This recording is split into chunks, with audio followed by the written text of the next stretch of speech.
welcome back everyone to Diary of an Empath. So, my next guest is a psychologist and a content creator who is crushing the mental health stigma on his podcast as well as just his Instagram and TikTok and social media and really just focusing on mental health stigma. And your podcast is called Drop In with Jay. Is that correct? Yep, yep. I'll have to check that one out too, because I was looking at your podcast and I'm like, man, you got some really interesting topics. So after this show's done, I'm gonna have to check it out.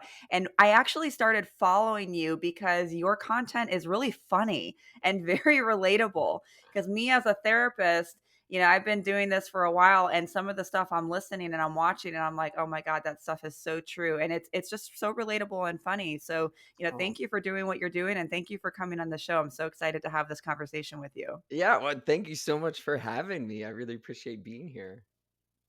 Your energy is very infectious. I have to give that to you because I have a lot of guests that come on, and one of the first things I notice with guests is like how their energy is, and you're very just like, yes, this is me. I love it.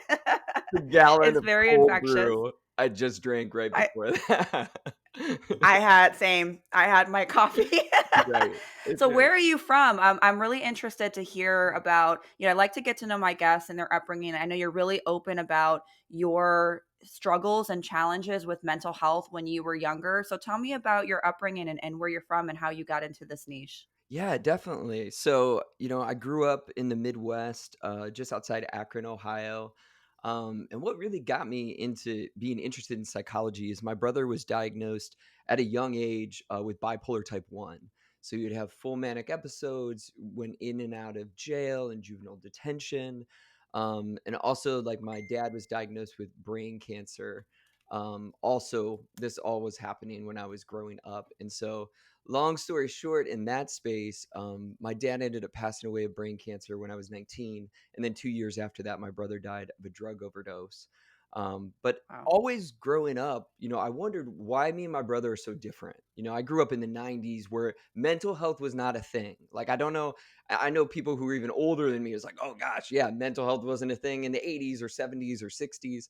But growing up in the 90s, especially in the Midwest, I didn't know anyone who had ever been to therapy, didn't know anything about mental health. So even when my brother got diagnosed with this, because he was in the psychiatric hospital, I had no idea what bipolar meant. Like, it wasn't on the news. Nowadays we know famous people who have bipolar disorder. Um, so it was very hard. And I became very interested in what is wrong with my brother. Like, we have the same parents, we have come from the same family. Why are we so different?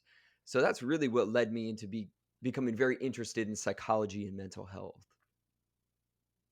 Yeah, I think you're really spot on with that. We have a generation now where we are so open with like Kanye West Mhm. and all of these celebrities that are actively dealing with manic episodes. And I think unless you have experienced it, unless you know someone, or unless you've been in this field, it's really difficult to pinpoint what being bipolar is, especially Mhm. with manic episodes, because man, when you are a family member, it is draining. And I had a boyfriend back when I was in my 20s who was bipolar, manic Mhm. episodes. And even from the clinical standpoint, we have this like textbook of what mental health is, but it's really different when it's personal, right? Absolutely. It's different when you're actually dealing with somebody that you love who's going through these struggles. It becomes so much more than just what you see in a book or what you see on TV. So I can totally relate and empathize Yeah. with how difficult that must have been. And I also worked in the prison system too. So, Mhm. even seeing some of those struggles that these inmates would go through on a human level. And I think for Mhm. me, because I'm such an empath, it was very difficult for me to just distinguish, like, okay, this is what your diagnosis is, because I see the human in everybody. So I Right. know that must have been challenging. So thank you for sharing that. So I know that you really dive deep into mental health stigma and you clearly feel really passionate about that. What do you think is the biggest stigma when it comes to mental health and what we're looking at, especially with our society today? Yeah, and I think you'll see, sticking with like the generational differences. I still think this is a thing where it's like when you look at Gen Z, especially for me, I make a ton of content for TikTok and Instagram where Gen Z loves to hang out, which I think is awesome. I think with Gen Z and millennials, we part of our life, if not all their life, mental health has been part of the conversation. But when you talk about baby boomers, when you talk about Gen X, they've lived the majority of their life with mental health still not being a thing. So I feel like you clearly see these differences. Certainly not everyone, but Gen Z has been brought up in an environment where we care about, mentioning anxiety or this is depression or this is bipolar. But then you have this whole other generation where it's just like they halfway through their life are like, anxiety, what? Like, why are you using that as an excuse? So again, Yes. it's not to create generational wars here, but it's to accept that they have spent the majority of their life without these terms being anything that someone would label or talk about. I think again, I think you clearly see this when you interact with different people from different generations. But I have a lot of faith going forward, especially when you look at where Gen Z is. They openly name their symptoms. They'll openly talk about their struggles. It gives me a lot of faith of where mental health is going. I agree, and I think it gives me faith not just for the age group, but Mhm. also for overcoming gender norms because Mm. we see a lot of, at least when, I don't know how old you are. I'm 36, and so, Same age. during Oh, perfect. Yeah. See, we got some stuff in common. So, as I was growing up, mental health wasn't part of the discussion, but more so for men. There has Mhm. always been, and I still think that there still is this stigma that men need to be tough. Men Mhm. shouldn't be weak. They shouldn't be talking about their weaknesses. If you cry, it's not attractive. If you talk about your feelings, it's not masculine. So it's like this toxic masculinity Mhm. that I think is getting better, but it's still going on till this day. But I think that this generation is getting better because of social media, because of content creators like yourself who are normalizing and removing the stigma of mental health. So I hope that we're getting better, and I think we're heading in the right direction. But why is mental health so important? Why do you think it is an important topic for people to talk about? Yeah, I love that you brought up men because that's certainly an area where, as content creators, especially, we're a close knit group of people who regularly make mental health content. And so I'm lucky enough, I met a lot of people. But when you look at who follows us, which, Instagram, YouTube, TikTok just give you these great analytics of who your followers are. When you look at them, all of us, it's overwhelmingly women. Overwhelmingly. Like, Mhm. I know my following is like so 86%. And it's like, Same. this is highlighting still the dynamic, exactly what you said, that men are still put in this box of what does it mean to be a man? And again, I think we're coming a long way or have come a long way in that. But you still readily see it on TikTok, Instagram, and social media of like, this is how a guy is and how you're supposed to be. And it totally holds people back. But this is what's great about people like Kevin Love and pro athletes talking openly about their mental health struggles, because in some ways they're sort of the ideal man out there being a pro sports athlete, and they're like, hey, I struggle with my mental health. But it's important because we all have it. We all have it. You may not be struggling right now, but in the long scheme of life, the majority of us will have something occur in our mental health where we'll go through a low to the point where we need assistance. We need to speak with an expert, a professional. And the majority of people don't do it. Why do you think that is? I think a lot of it is access, obviously. I definitely think it's one of those things where the more you understand it, and the more you learn about it, you can know, hey, the best and fastest way for me to get through this is to speak with a professional. But at the same time, people will often, because physical health is at the forefront, they'll be like, well, I don't even go to the doctor in this country, in the United States, because it's so expensive and I have this ridiculous copay. Unfortunately, behavioral health, mental health is still something that with insurance companies, you often have to fight for it. It's often not 100% covered. And it's, again, the accessibility of it, in my mind, especially in the United States, is complete trash. I agree. Oh, it is. And I've worked in the hospital setting for the majority of my career. And, first in the community and now with the VA. And I'm kind of like getting out of that and going more Mhm. my own route. But access to care is difficult. It really Absolutely. is hard. There's a lot of people, depending on their socioeconomic status, Mhm. depending on their education level, even what they've been exposed to as a culture can Mhm. really impact their access to care. I know, like my mom, she like I grew up not going to doctors and I look back at that and I'm like that's insane. That's Mhm. insane. I remember at one time I had like a UTI. I think I was like a I don't know 12, 13, something like that. Sorry, TMI for everybody. But my mom literally had me pee in a cup and she took that cup to her doctor and pretended like it was hers so she can get me medicine because I had no insurance. And I look back and I'm like, why didn't I have insurance? What was it her her work? Was it too expensive? I didn't grow up going to the dentist. I got braces when I was like 22. It wasn't until I got into the military when I enlisted into the Marine Corps Mhm. that's when all of a sudden I'm getting shot up with all these vaccines. I'm going Mm. to dentists. I'm getting teeth pulled. I'm doing all this stuff. I finally got dental care.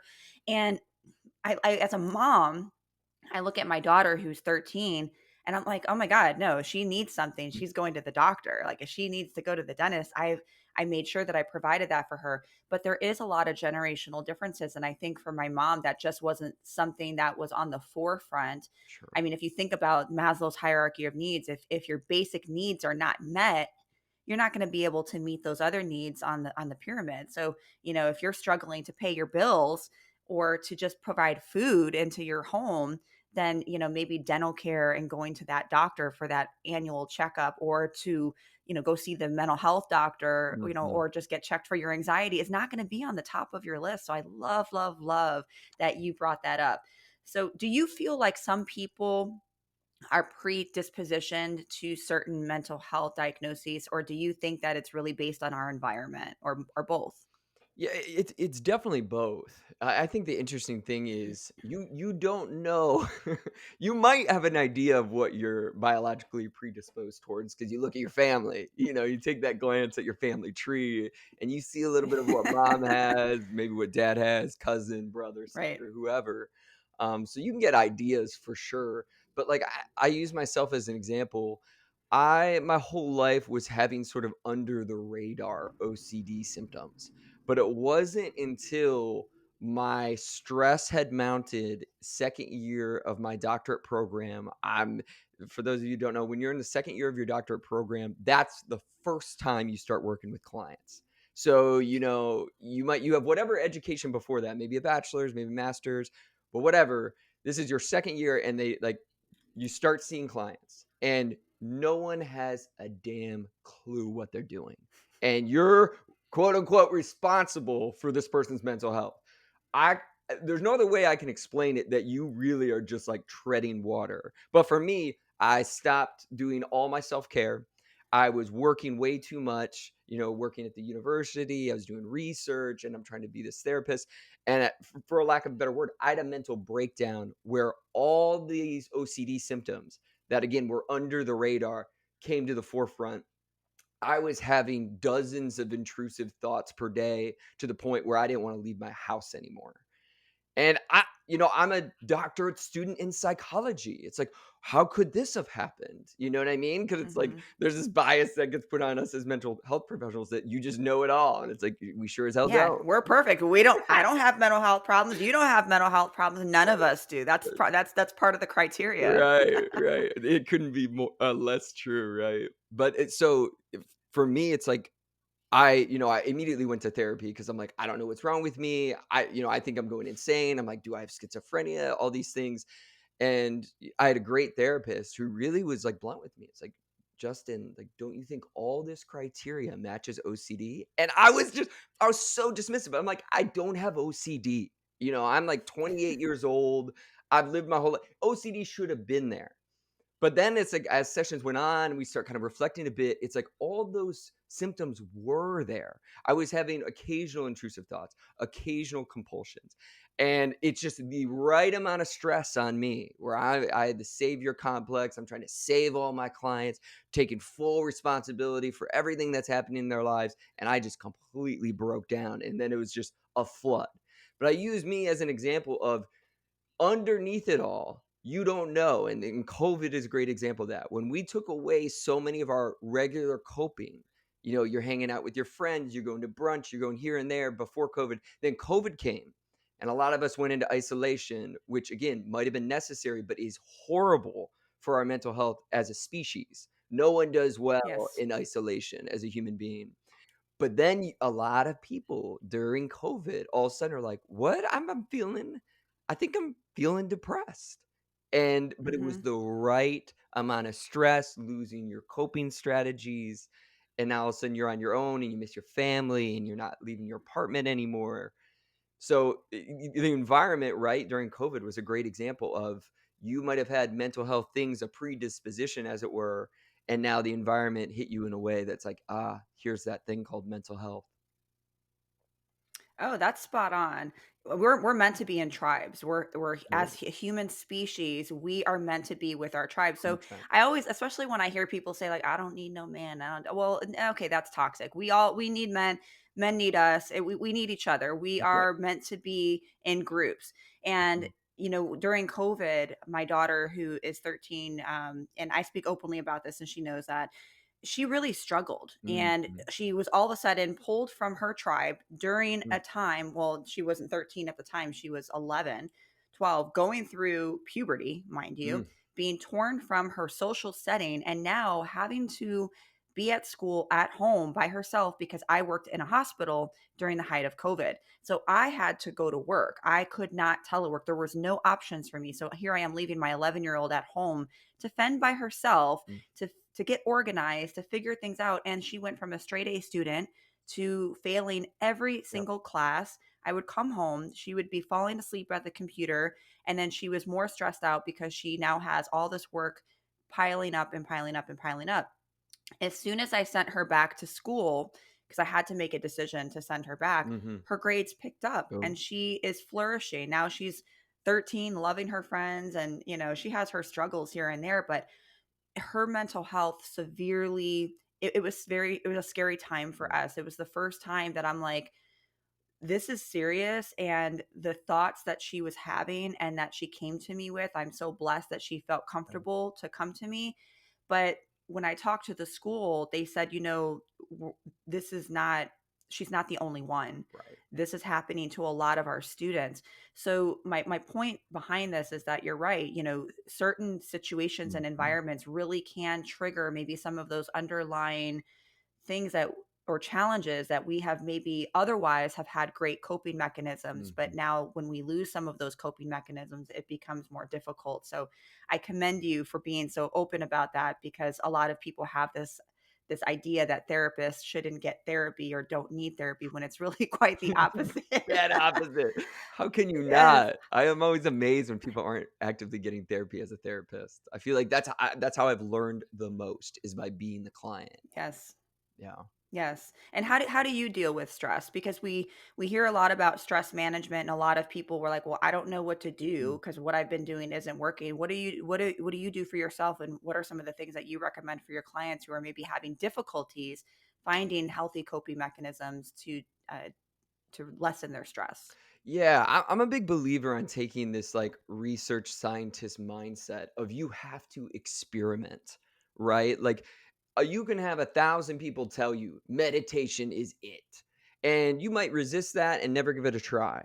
Maybe meditation is going to be a big part of your tool belt, as it were, to help you create balance and harmony in your life. Maybe it won't be, but you won't know until you put yourself out there and try different things. For me, I've been like an athlete my whole life. Like that as you commented, like my energy is just naturally high. So like when when I'm going through a tough time, my followers know it, my friends know it because I come down, which was probably more in like a normal range. Um, but for me, I In a normal range. I just run up. I've been that way since I was a kid. I just I'm Mhm. always hyperactive, but, uh, I am I'm very stiff and rigid in my body. Like, when I'm doing a therapy session, I tend to hold very rigid poses because 'cause I'm very locked in to listening and whatever. The thing that resets me best, especially in my career, thinking about, like, movements and things that you need to counterbalance what you do all day long, yoga is it. Because it's the dead ass opposite. You are moving the body in ways flowing with the breath. Like, I am nothing resets me like hot yoga. Nothing. And I was a runner. I still like to lift weights. I don't mind going to a CrossFit gym now and then. But all of those things, when I do them, sometimes I feel really good. Sometimes I don't feel as good. It doesn't mean it wasn't worth doing. But yoga, and I am not a flexible person, like I said. I'm the person in class that looks like it's still the first time I ever came, and I'm going multiple times a week. So it's not if you're good at it, it's what it does for you. And this could be Yes. writing, it could be dancing, it could be creating music. It literally could be anything.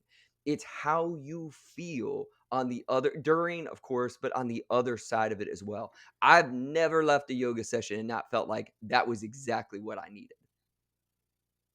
I love that. And I think you're right. Just experimenting and doing things because I think a lot of people think that, okay, if I'm going to practice self-care or do this spiritual work, I have to sit in this meditation pose with my hands like this and say, the entire time.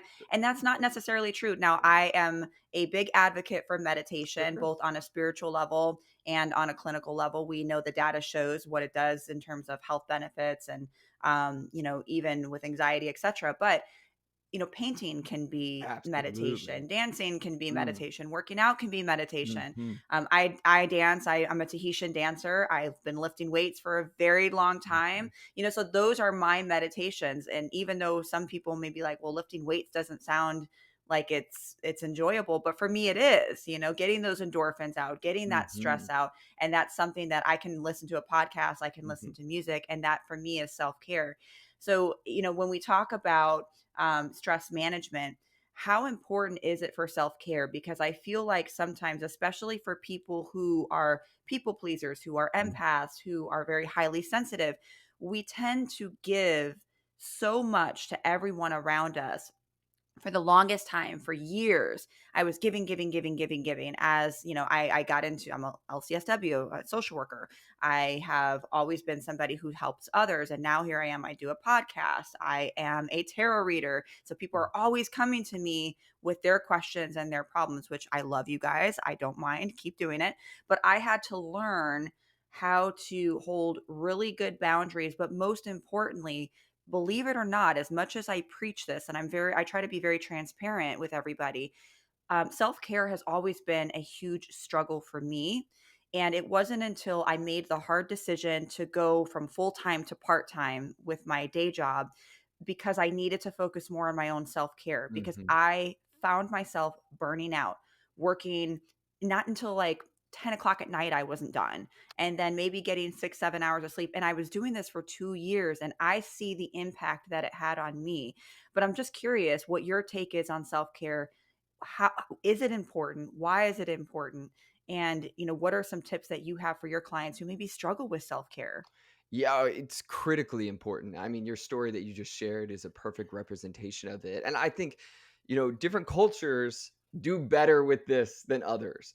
In America, I think we're terrible at self care generally. Yes. Like, if you tell somebody at your work, just think about this for a second. Tell somebody at your work, hey, I'm getting ready to go on a vacation. Many of you will be like, "Ooh," they might be, like, jealous, or there might be a bit Oh, of, yeah. like, "Ooh, how are you gonna fall behind at work?" There's this You're sense so of lucky. oh, right, right, but it's not a sense of, "Well, of course you are." Of course, but we know in other cultures, specifically some European cultures, vacation is life. What do you Of course you're going on Yes. holiday. Of course you're getting away for a month. But here, like, you think about American culture, you're stepping away from a month? How are you gonna level up? How are you gonna get to the top of the for a month? But again, if you don't look at the cultural context through which these things are created, especially around stress and management and creating balance, as Americans, we grind ourselves into burnout better than anybody. Better than anybody. So you gotta you gotta embrace I'm just like, "Preached, take me to church," Say it because it's so true. But wait, it's yeah, especially as a therapist and somebody that did that, right? I did that in graduate school. I was working constantly. I never worked out. I wasn't doing any yoga. I did nothing but work all day long and did school all day long to the point where I had a breakdown. But people are getting into these zones all the time where they all of a sudden lose interest in everything in their life. And they're like, what's going on? Like, it's like, well, how much are you working? The majority of my days is work, and even on my days off, I'm still sending emails or doing this or that. It's like y- you can have a big variation in work, how much you love it, how much it fills you up, but all of us need balance. And people use that word all the time, but they don't understand what it means. I think about you and what you just described, and I think about, you doing the podcast, therapy, all these things, and then dancing.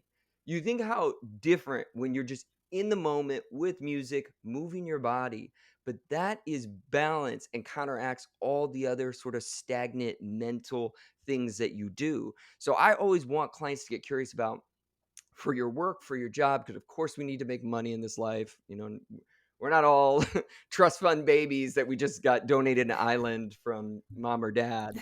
But so we're working. But when you think about your work, think about those specific ways that your work drains you. Like for me, my work is very heady and very emotional. So when I'm out of work, and this is relates to my TikTok videos and stuff that's very humor based. When I'm out of work, I don't want to have many intellectual conversations. I don't want many deep, heartfelt connections because that I'm already depleted in that area for what I do. I also sit or stand very still. But just think about your job if you're listening out there. Think about how you hold your body, think about the ways it depletes you, and then get curious about different things you do that counter that. Like, you brought up painting before. Painting can be free flowing, right? It's the same with dance. And maybe we need some of that if you're in a field that is not creative or artistic in any way. I absolutely love your points that you brought up, especially about the cultural differences. Mm, I love to travel. mm. And, when I started traveling, and I didn't go out of the country for the first time until 2017, but ever since then, I've been running and I've been to as many as I can get to. And especially European cultures, it's normal Mm. to go to somewhere on your lunch break, have a glass or two of Yep. wine for maybe 2 hours and go back to work at your leisure. That is normal society. Not We are one of the very few societies that have this Monday through Friday 9 to 5 work grind. You don't take any of your leave, you Mm-mm. don't use your vacation hours. Maybe you take a vacation once a year. Mhm. I think I remember going on vacation, maybe a few times to Florida, and now I live here. So, my idea of a vacation is, I go out of the country. Now, I do realize that not everybody is in a Of position to course. do that. But I think if we're just, because it's a blanket statement, right? But Mhm. if we're just looking at society as a whole, majority of the society tells you that you should be going to work and you shouldn't be taking vacations every other month or every 2 months. And if you do, people start to question that, like, oh, you're lucky, or oh, how do you afford that, or where do you find the time, or how do you, if you're a woman, who's going to watch your kids? Mm. Oh, your kids travel with you, how do you manage that? Whereas maybe, we're not even getting into that conversation, but if it was a man, you wouldn't be asked those You're questions. right. So there's all of these things, in terms of societal views that really affect the stigma of self-care. So thank you for bringing that up, because I think that that's something that we don't often think about. I actually saw a post yesterday, and I really want to get your thoughts on this. I thought this was really interesting. So the post said, "Are we living in a traumatic event after traumatic event, or are we just the first generation with worldwide communication and social media that life has actually been this fucking horrific?" I thought that was really interesting Uh, because, when we're talking about generational differences and now we're in this world of social media, has life always been this fucked up and this traumatic, or are we just seeing this for the first time? And I'm really curious as to your thoughts on that. yeah, and I really love history. It's not that I'm the greatest history buff, but I love learning about it because there's just a way that you get so consumed, especially by technology nowadays, of what's happening in the now that you forget that other generations have been through a lot of crap. And I historically, I think there's been awful things that have happened, like, back to back, but I totally agree with that latter point of we now more than ever, like, even if you think about 100 years ago, there could be something awful happening on just the other side of the country, but you're maybe you read it in the paper, at most. I don't know, maybe it was on the radio back then. Now I'm really trying to think when the radio came out, but regardless, it wasn't in your face all the time. But just of course, you can think about Ukraine and Russia right now. You could Mhm. spend every minute of your day today tuned into the war. Every minute, and get new videos every minute, and get new images and new political commentary on it. That we have not adapted to. Like, as a species, we are not used to being inundated with this level of trauma. And so where I feel like this is we're totally getting into the double-edged sword of technology, news, social media, of like, it's great to be informed. We're the most intelligent we've ever been as a species, right? We're the most connected, and we're also the most inundated with imagery and images that, again, we're not adapt to being flooded with. So I definitely agree with that latter point that, and to me, it does go back to it's great to be involved, it's great to be in the know, but you cannot spend your days just absorbing news all day long when the news is created to keep your attention. They want Yes. you to stay on their channel, their app, whatever it is. That's how they make money, and they do make money. So, if you can accept that, they are going to continuously show what keeps viewers. That does not mean it's good for you or your mental health. 100%. And same thing with social media. And I've talked Yep. about this before. It's designed Yep. to keep you online. When you are scrolling or when you're watching the news or when you're binging on Netflix, you are releasing dopamine. You Mhm. are getting all of these reward systems of like, good job, keep doing it, keep going. And if they can keep you online, it's designed to keep you online. They are making money. And you have to understand that that is the whole point of it, Yep. whether it's ads or whatever it is that they're doing to make money, they want you to stay online. And I agree with you that social media has really it's a double-edged sword. It's really made us connected, Mhm. but I also feel like we're so disconnected. But if you look at history, and I just like you, I love history. I'm not by any means a history expert, but I am a really big nerd, especially when it comes to like 15th and 16th century history. So even if you look back to like 16th century, sorry, I'm going to bore some of you right now, but when you look at the Tudor dynasty and all the drama, the religious drama when the Protestants separated from the Catholics, and that was a huge turn in history. Mhm. There has been centuries of trauma and war and religious turmoil and so many things if you look back at our history. So I think that it can very much look like our generation is just full of just trauma more than it ever has been in the history of our species. But I think furthermore that it's really just because of social media that it has made it more so look like it's and I think too we are the main actors in our own movies, right? Always. So it may feel like we're dealing with the worst, but I mean, if you were living through the plague, that may have been a lot worse than COVID at the time, you know? Oh, So right, I right. think it can be big perspectives. Speaking of generational trauma, I noticed with my own history and my own family, the generational trauma that just got passed down and passed down. Mhm. How does that affect somebody, and especially the generation of today? Because my mother, she her parents were immigrants. My mother was half Brazilian, half Palestinian, and so all of that trauma of language barriers, cultural differences, Mhm. racism, war got passed down to her, and then her generational traumas, relationship issues, language barriers, lower socioeconomic status got passed down to me. And I know for me, I'm like, okay, well, what does this present like with me? Dysfunctional Mm. relationships, high empath. I'm overly sensitive to body language, tones of voice, which can sometimes be in my benefit, but Mhm. oftentimes in my past with relationships, it hasn't. And I had to stop here with me. Like, I'm not going to present this with my child or to my daughter.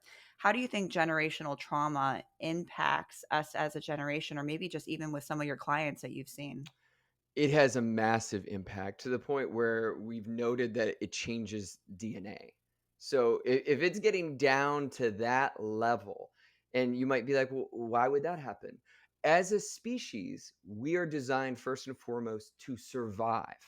So when you, as a person, go through something traumatic, you are making changes at the cellular level that then, of course, you go and procreate, you're passing that along. So this is like when you think about it impacts to that level. We haven't even started talking about the things you're told, the things, are verbally communicated to you, of like you don't go over there, you don't talk to these kinds of people, you don't work this kind of job. All of us can easily kind of pull these messages that you were told as a kid or even a teenager, or even now, like you go talk to your parents or grandparents, they'll tell you specific messages that they've used throughout their life to survive. So again, you're looking at it from a biological level, it's changing DNA. And then you're looking at it from, again, a connection, interpersonal level, it's all the messages you're receiving. And so now that we know this information, right? Previous generations haven't known this of like, wow, trauma, generational trauma impacts you at the cellular level like this. Now I love that you're saying like I'm going to do differently. And it's like this doesn't mean that we can fully protect our children, but what it does mean is you can have insight and reflection on why am I the way that I am? And how do certain behaviors like the ones you just named, how do they benefit me, but how will they also hold me back when I become reactive, when I become hyper vigilant, when I again have my moments where I'm not regulated myself and I can aggressively lean in, or some people do the opposite, they aggressively avoid. So you can just think of a fight in a relationship. Some of us lean in hard and have to be right and want to control the situation. Other people are like deuces at the first sign of a fight, on to the next one. But these little patterns, this is why therapy is so great, because you can, with an expert, learn what are the messages I was taught as a kid? What are the ways that I've responded to different levels of conflict, maybe even trauma in my life? And how may I, especially if you have kids, how may I be passing this off or modeling this for my kid? Yeah, absolutely. I love how you said you mentioned something about like really understanding how you're reacting and maybe even how it's affecting or triggering the nervous system. I Of think is course, another one too of because course. a lot of us don't think about or don't understand how the nervous system really affects us. Do you feel like mental health or even trauma can affect the nervous system? How does that present in somebody? So for example, like if someone's listening and they're like, okay, well, what does that mean? How do I know if my nervous system is being activated? And then what do I do about it? Yeah, and then the perfect example is to think about like, a fight in a relationship.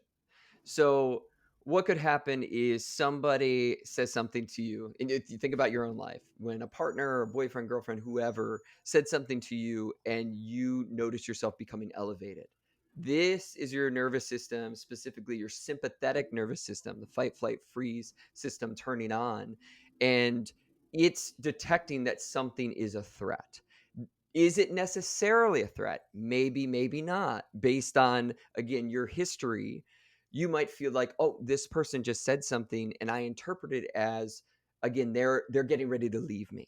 They don't want to be with me anymore. They just commented on somebody else's, dress. We're out at a bar or something. And now I'm like, why would you say that? Why are you looking at them? And again, we feel threatened. They're going to leave me now. They just looked at this other person, looked at what they were wearing, and now they're going to leave me. But when you're in this state, what happens is your heart rate picks up, right? You might notice tension start in the body. You are gearing up. Adrenaline gets released in the system. You're gearing up for a fight. Or again, you're gearing up to get the hell out of there and flight. But these reactions, so a lot of people, again, stereotypically be like, oh, they lost it on me. And again, I don't like using this word, but they're like, oh, they went crazy. But what that actually means is they're having a physiological elevation, a sympathetic reaction to something in the environment.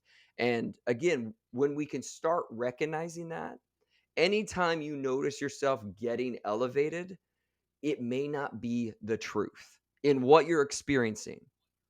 It could be, but this is why, and people will roll their eyes when they hear messages like this. This is why being more regulated and balanced actually matters, especially when you're talking about interpersonal conflict, because your reaction to something might not be your truth. You may just react because, again, a perceived threat in the environment. But when you actually notice yourself, you're like, I'm starting to speak a little quicker here. I'm starting to feel my mind racing. My heart's beating a little faster. This is the perfect time to step away.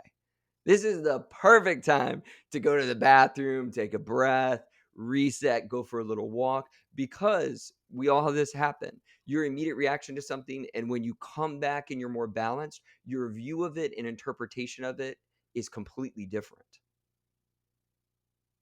You worded that excellently. I think that especially in relationships, when we're talking about attachment styles, Mm. even with anxious attachment and avoidance, and us anxious, we love our avoidance. I've gotten much better at it, but we tend to attract each other.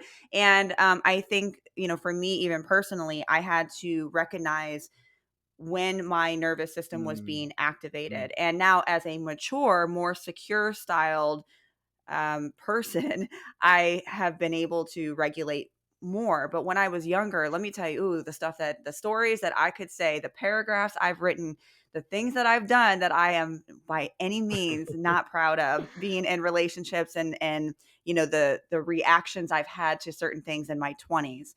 But that is because I had a nervous system that was unregulated. mhm, I did not know how to manage it. I had poor coping skills, and all I knew was like, this is what I'm feeling, mm, and I think you're going to do this, this, and that. And all I knew was reaction. I mhm. had no idea how to regulate, how to sit with my emotions, how to deal with my emotions, and how to process my emotions.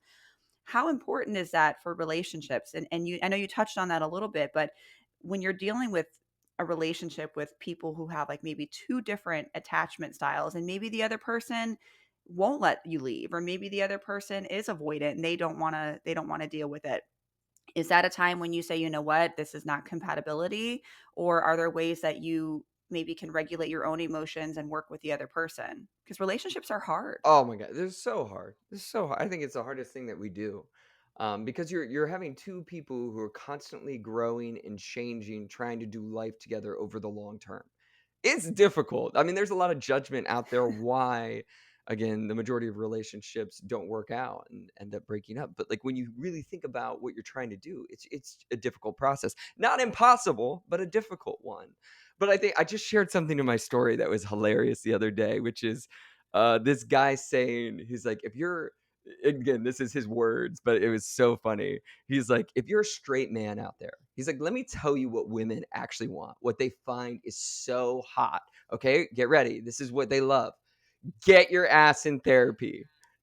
And Oh, that's sexy. oh, That is a sexy thing. Let me tell you something. If I meet a man who's done the work, that's it. that is so attractive. I Uh, don't care about your money. And like, of course, I want you to be financially stable. Sure. But if you've done the work spiritually and mentally, that Mm. is a sexy, sexy trait. I agree. But I it's such a agree. truth. I was laughing so hard, but it's like because behind that, you have someone who has looked at themselves. And so when you talk Yes. about, like, even as you're mentioning for you, it's like you've done the work to understand, where is this reaction coming from for me? It's like Mhm. you have to look inward. Yes, we love therapy. Again, we'd love to see everyone in therapy. And again, we know the different hurdles that come that way. But even in reflecting, self-help books, self-help workbooks, listening to podcasts like this one, there's a lot of work you can do to get to know yourself, understand your attachment style, understand the messages that you got through your culture growing up. Like all these things in the additive, we become less reactive because you'll be like, in a moment, you'll be like, ooh, I just saw you look at this, other person in this bar, club, whatever. And I was used to watching my dad always be a jealous person and confront my mom. That's what I learned from my dad, is that, I'm making this up. Actually isn't my dad, but but for example, you're like, I learned that in my home. And so now I feel like, as Yeah. a man, that I must control you in a way that my dad tried to control my mom. But it's like, you, again, without the reflection part, we are just reactive apes. We're just reactive all the time to our emotional wave. But we have this ability, especially in our frontal lobe, to pause and think Yes. about, where is this coming from? And again, the more regulated we are, the more balanced we are, the easier that is. But you still got to do the work, as you said.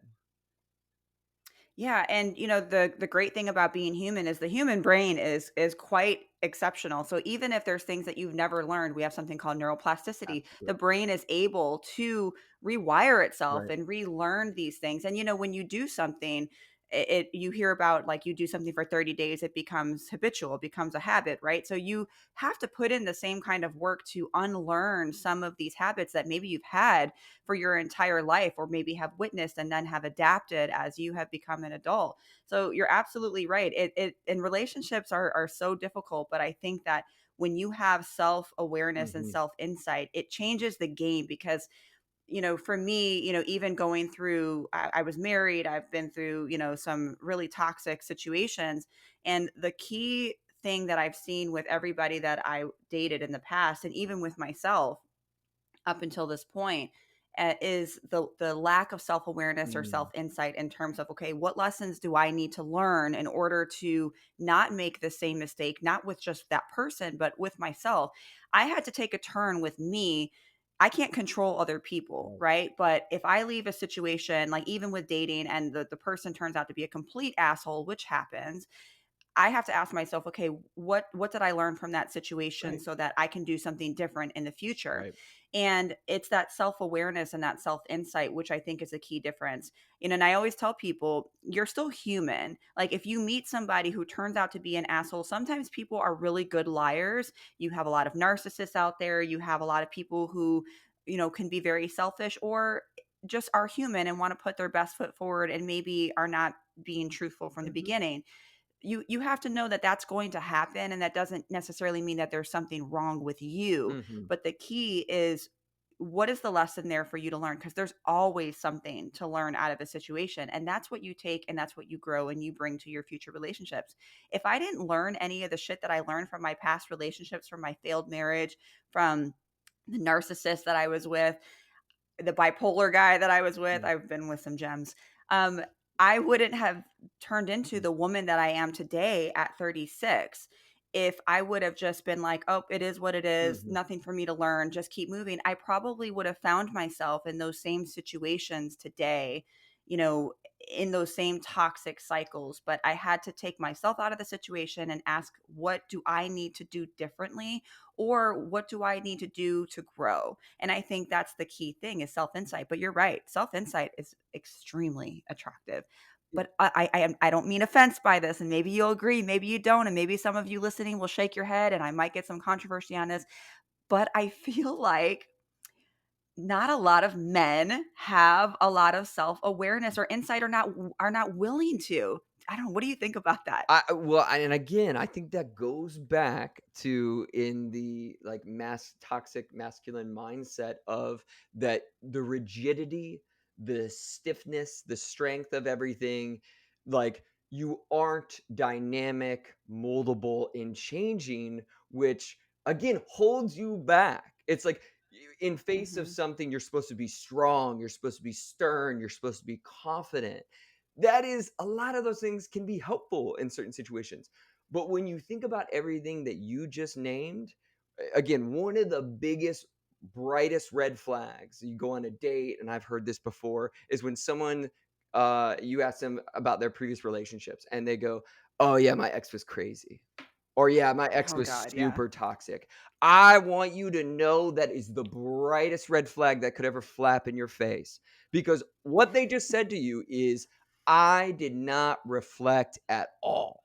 It is all the other person's fault. And again, I hear people say this all the time. Even friends of mine will say stuff like this. I'm like, you didn't do the work, dude.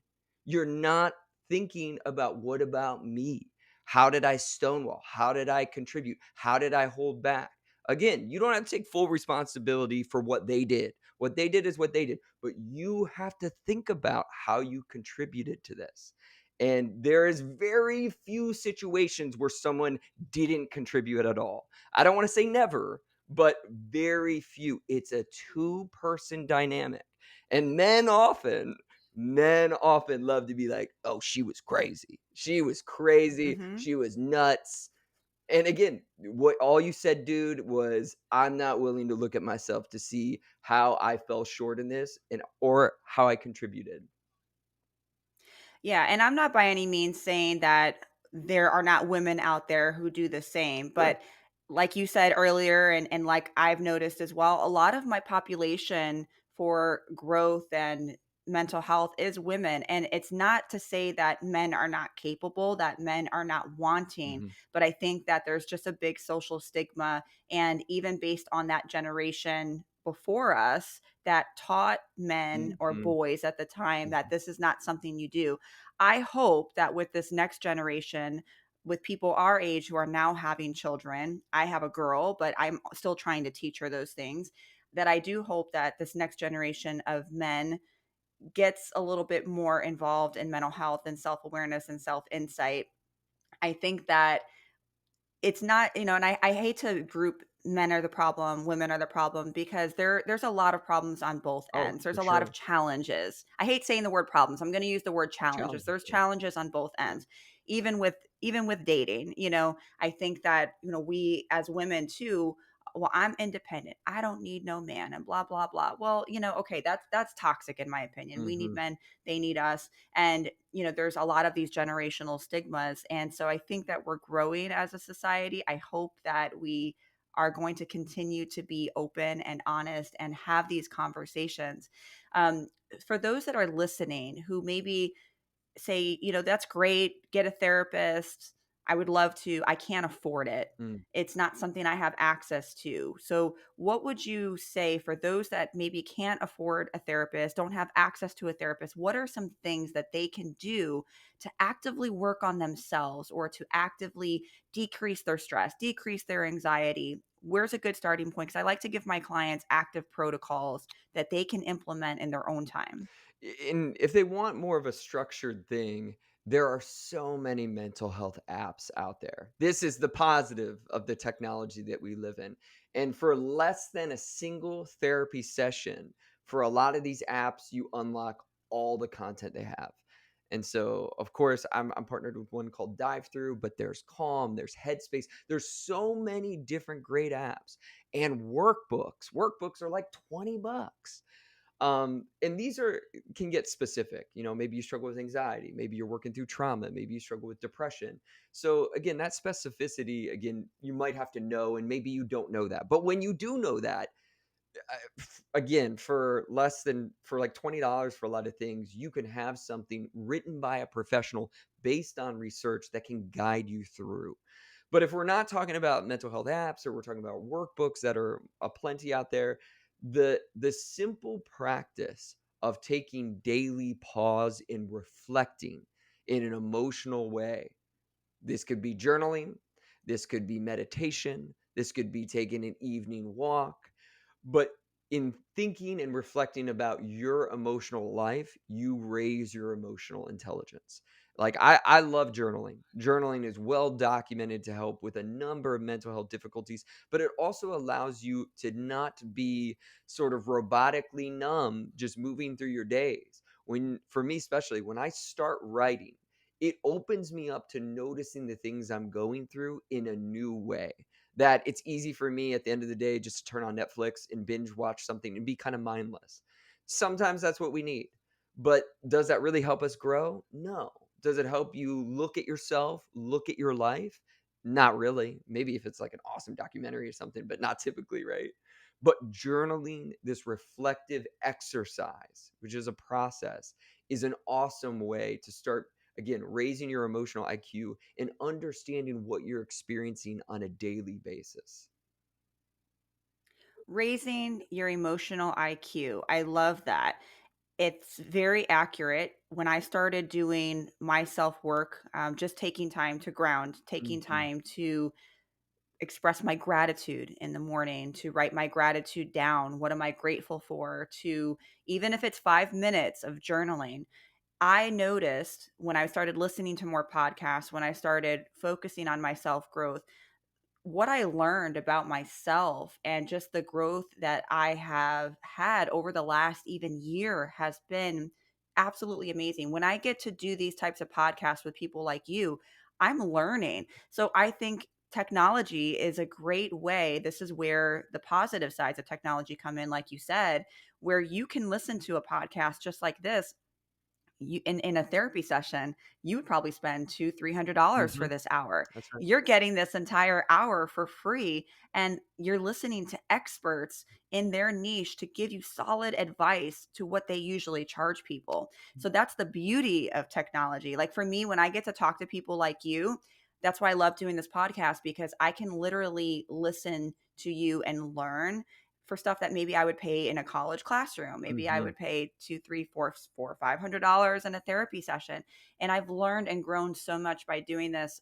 Journaling for me has been a huge, huge impact to just express my gratitude. And I know sometimes those of us, well, I'm busy and da da da. Well, do you take 5-10 minutes and are you scrolling on Instagram or Facebook? Right. I get bet you are. I guarantee you. Don't look at your phone in the morning. Put it to the side. Don't pick up your phone until 10 a.m. Do what you need to do for yourself first, because otherwise you're just inviting all of those people into your energy space, because that's what you're doing. Mhm. Social media, all of that negativity, you wouldn't invite 50 people into your bedroom when you wake up. Don't do it when you open your phone. So I love that you mentioned journaling. Now, for you, I know you talked about your struggles with mental health Mhm. and some of your struggles that you dealt with within your own personal journey with your family. But if you could look back and give your younger self any piece of advice, what would you say to yourself when you were younger? And this, I think this younger advice, I need to hear it right now too. It's funny how, and I say this to clients all the time, like our struggles tend to remain the same throughout life. And it's not to tell someone you're not going to get better, but if you're struggling with anxiety when you're 18, odds are you're gonna have a flavor of it when you're 36. But it can be more manageable. You can understand when it rises, some of the factors that make it rise. But I think it's important from a general mental health standpoint to understand it's like, especially because this takes away judgment or guilt, that often the things we're struggling with, we're going to struggle with throughout life. But again, it can be way more manageable than it is in the beginning. But what I tell my younger self is to understand things are always changing and to have patience. It's something I still struggle with now. I'm so high energy. I get so lean forward.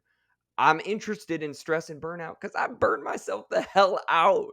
Like I do it because I get so excited. I'm easily excitable and will say yes to so many things. And before I know it, like it's been weeks on end and I'm super irritable. I'm not sleeping at night, haven't seen my friends.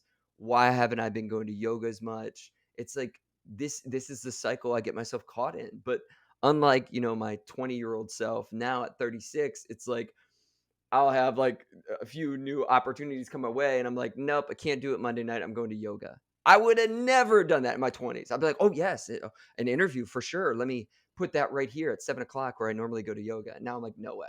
Now it's yoga time. We can meet another day.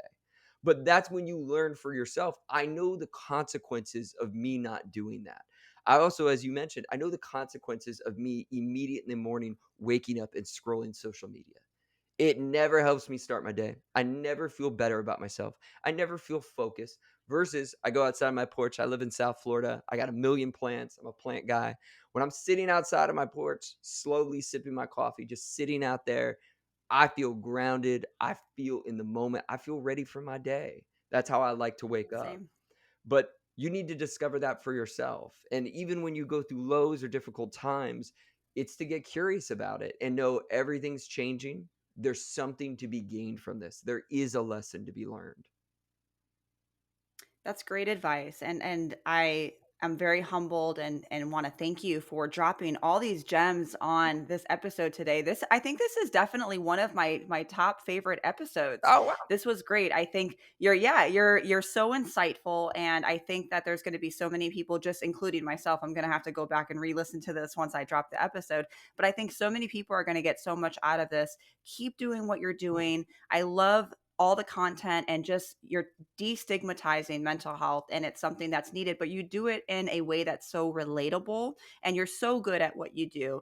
And we need more people that are just, this is me, don't worry about it, we all go through this and you're not alone, and just the validation. So thank you for doing what you do, and thank you so much for being on the show. Thank you so much for having me. It's been a privilege. Keep rocking it.